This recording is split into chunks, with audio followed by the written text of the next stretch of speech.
The Soviet Union is the first socialist state in the history of mankind. The country of workers and peasants who rose up against their oppression remains a nightmare of the capitalists. In an effort to prevent a new socialist revolution, the capitalists denigrate anything to do with Soviet history by intimidating people with the horrors of communism. Propagandists distract them from a political answer to low wages, fear of losing jobs and housing, lack of prospects, and uncertainty in their future. No state in human history has been the object of so many myths as the Soviet Union. While it's not possible to fit them all in one video, we will analyze the most popular of these myths. Myth number 1. In the USSR, there was total poverty.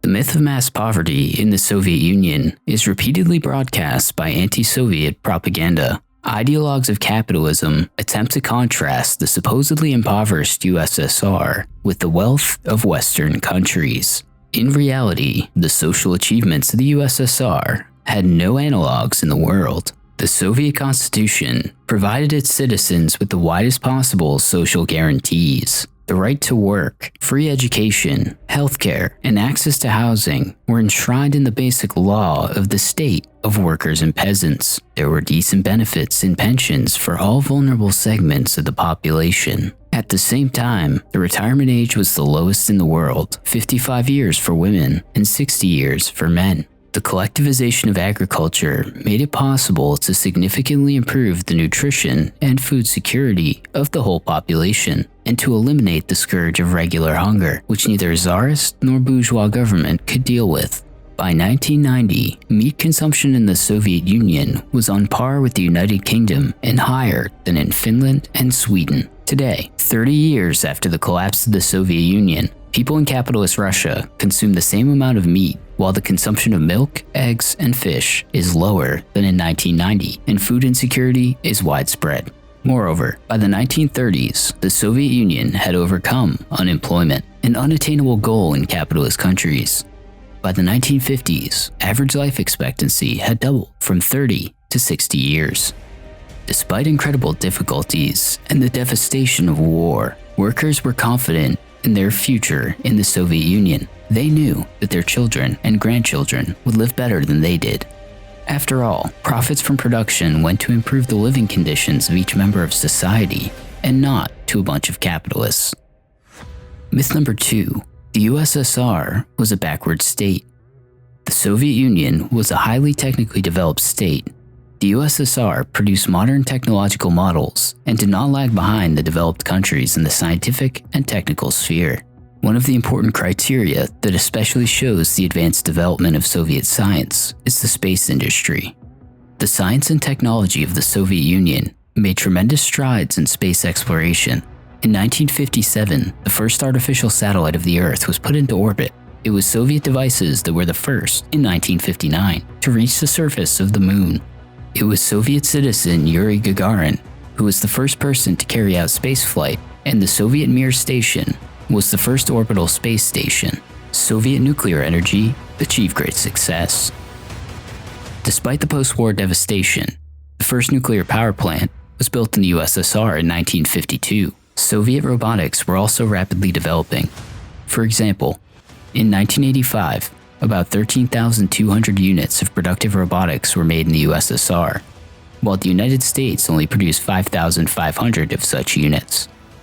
These levels of industry in the Soviet Union were maintained up until its collapse. In the same year, the fleet of industrial robots of the USSR amounted to approximately 40,000 units. Altogether, the Soviet Union was a highly advanced country whose scientific achievements could surpass the whole developed world. Myth number 3. The Soviet Union was an aggressor. Accusations of aggression by the Soviet Union are usually justified by the attacks on Finland and Poland in 1939. These people forget that Finland acted as an aggressor long before 1939. After gaining independence from the insolvent Russian Empire in 1917, Finland twice attempted to seize Soviet territories during the two Soviet-Finnish wars. In general, anti-Soviet stigma and nationalistic ideas of the creation of Greater Finland through the secession of part of the territories of the USSR were widespread among the Finnish population. Any enemy of Russia must always be a friend of Finland.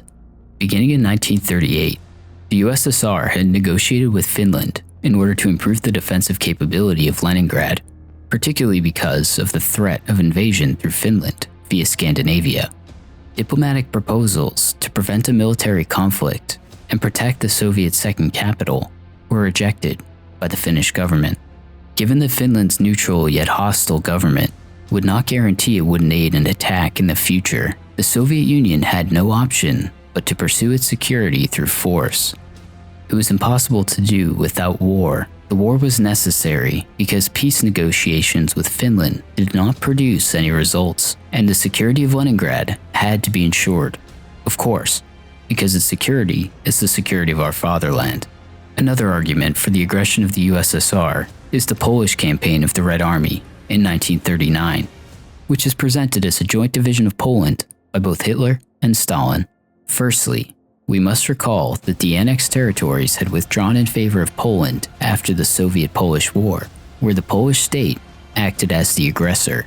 The major population of these territories were Belarusians and Ukrainians under the oppressive exploitation of Polish landowners. Therefore, most of the peasant inhabitants of these territories supported the Soviet government. Secondly, the liberation campaign of the Red Army brought the peoples of Western Ukraine and Belarus out of the clutches of both Polish nationalist and German fascist aggression. Hundreds of thousands of residents were Jews and other refugees of fascism who gladly sought protection by the Soviet state. Myth number 4. The Soviet Union was a totalitarian state. The myth of the evil totalitarian empire is a cornerstone of capitalist propaganda. Their intention is to equate communism with fascism and discredit the communist movement in the eyes of the workers to strengthen the image of the dictatorship of capital. During the Cold War, the concept of totalitarianism was advanced in anti-communist media in relation to socialist states, which were falsely equated with fascist regimes and opposed to the allegedly democratic free world.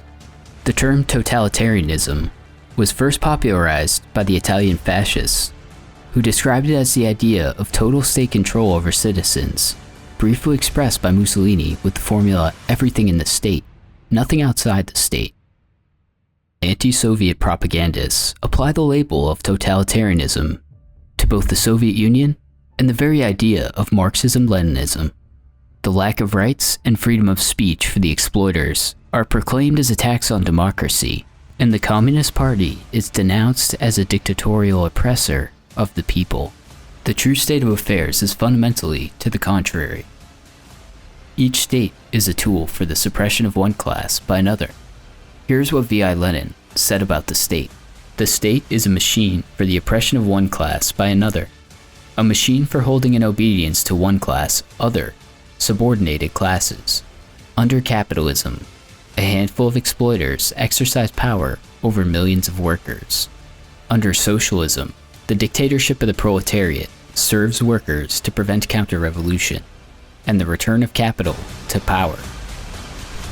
The USSR relied on broad popular support and the principles of workers' democracy. Fascists and capitalists must rely on the forceful suppression of any attempt by the working class to achieve their rights, including in so-called democratic countries. The USSR sought universal literacy and the highest possible level of education, while the fascists and modern bourgeois democracies destroy it. Communists sought to avoid oppression on racial, national, and sexual grounds, while the Nazis fixed it in law. And therefore, with a detailed and objective consideration of totalitarianism, the conclusion suggests itself. Totalitarianism is exclusively a term of propaganda. Any capitalist state has more similarities with fascism than with the USSR, and each economic crisis shakes the mask of democracy, the mask behind which the monster hides. Myth number 5. The USSR was a chauvinist Russian state. The Soviet Union was a multi-ethnic secular state, which politically incorporated hundreds of ethnic groups and religious sects into a single peaceful society. Unlike all other nations of the world at the time of its founding, the Soviet Union was not the state of a cultural or ethnic nation, but the state of all working people. Across all the Soviet republics, Muslims, Jews, and Christians live side by side without major conflict. This peace is a distant dream today, where ethnic violence and religious terrorism ravages the former Soviet countries. The introduction of literacy to endangered languages is a major humanitarian feat of the Soviet era, which brought modern technological advances to critically under-supported areas. In many cases, minority language groups were saved from the brink of extinction by programs of the Soviet state. The Soviet Union raised literacy levels in Central and East Asia from as low as 3 to 15% to almost 100% by the 1950s. The Soviet campaign of empowerment and development for all ethnicities was a major accomplishment for the self-determination of peoples. Furthermore, racism, anti-Semitism, and religious bigotry were expressly illegal in Soviet law, punishable by arrest and imprisonment. Black Americans in the Soviet Union described their experience as a feeling of great relief, far removed from the fear of abuse in their home country. In the words of the artist Paul Robeson, "Here I am, a human being for the first time in my life. I walk in full human dignity." In fact, some of the earliest work of the Communist Party was the campaign against racial prejudice, particularly anti-Semitism, spearheaded by Lenin himself.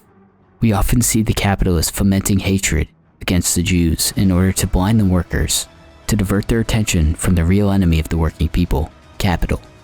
Recognizing that racism and bigotry are the antiquated weapons of class rule used to divide the power of the working people, the Soviet Union fought constantly against these ills all over the world. Even 30 years after its fall, the Soviet Union threatens the capitalist class.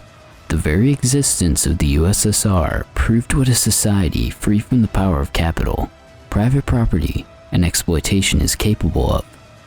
A society in which every worker was the master of his life, and all resources and enterprises belonged to all people. Capitalists do not just want to lie. They want to completely wipe out the Soviet period from our history. Frightening the people with anti-Soviet lies, the ruling class seeks to delude the workers from understanding the present horrors of capitalism. Unemployment, poverty, falling production, the degradation of healthcare and education, debt slavery, and the immiseration of millions of people without even a roof over their heads, while the capitalists gain more and more wealth for themselves. Do not succumb to the illusions of bourgeois propaganda. Study Marxism-Leninism and understand that behind each political, economic, religious, social, and historical statement are the interests of certain classes. Stay tuned.